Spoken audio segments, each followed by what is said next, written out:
জীবনযুদ্ধে কখন যেন হার মেনে যাই। আসসালামু আলাইকুম। এই তো বাসায় ফিরেছি ৩টার সময়। ৩টার সময় বাসায় ফিরেই পাশের চুলায় ভাত আর আলু ২টা একসাথে দিয়ে দিয়েছি।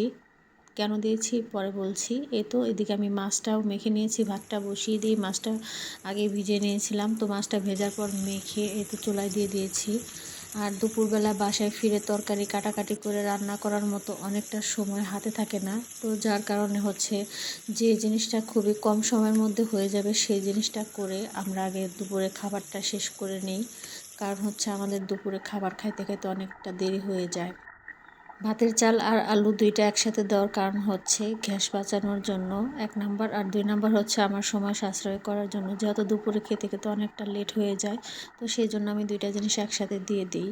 তো যাই হোক, আসলে পানিতে যে আলুটা আমরা সেদ্ধ করে ভর্তা করে খাই তার থেকে কিন্তু ভাতের আলুর ভর্তাটা কিন্তু অনেক বেশি টেস্টি হয়। তো আমাদের ব্যস্ত দুপুরের আজকের খাবার হয়ে গেছে রেডি। আপনাদের কাছে আমার ভিডিওটা আজকে কেমন লাগলো? ভালো লেগে থাকলে একটা লাইক দিবেন, কমেন্ট করবেন আর আমাকে অনেক অনেক সাপোর্ট করবেন।